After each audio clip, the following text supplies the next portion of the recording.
Welcome to the Daily Plunge. We are in Numbers chapter 35. We are wrapping up the book that is called Numbers. It's about some really practical aspects, and that's what we come to, is how God is showing his practical concern for his servants, the Levites, and how he wants to provide for them so that they can do their task of serving him by serving the people of Israel.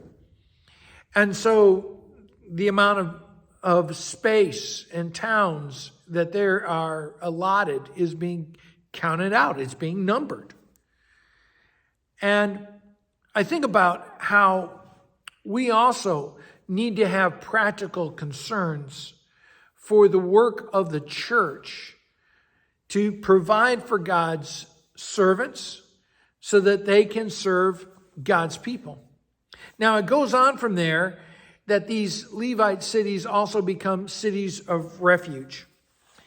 And God is creating a legal provision, a basis in the law of God for dealing with sin. It's not that it stops sin.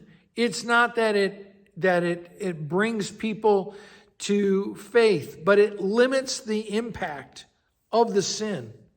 And so he talks about the implications for an accidental death and how people will run to a city of refuge until that matter is figured out and appropriate remedies are put in place for an accidental death. But then comes what are the implications of an intentional, a premeditated killing? And as we read through the text of Numbers 35, some of the things to pick up on is the sanctity of life, that the one who is murdered, their life was sacred, but also still, even the one who did the murdering, their life is still sacred too. And they're not to be indiscriminately murdered, even though they're a murderer. There is the fact of impartial justice, that the poor and the rich, are not they're supposed to equal judgment, equal justice. There's not supposed to be favoritism so that people get away with murder. There is the societal or corporate justice that they are to be held accountable before the whole community. And the community needs to deal with this. It can't brush it underneath the rug.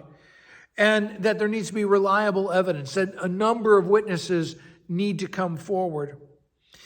The main thing, though, is that all transgressions, that these sins are a sin against God, and that God's judgment is upon them.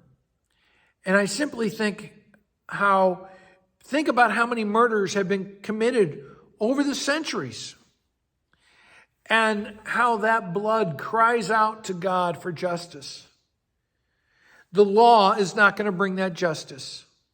Ultimately, it will be God's own death on the cross that will supersede the murders of this world to bring about real peace.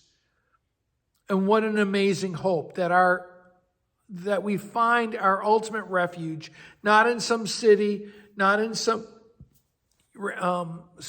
behind some walls, but that our ultimate refuge is in God himself, who dies on the cross for us. Well, thanks, my friends. Have a blessed day.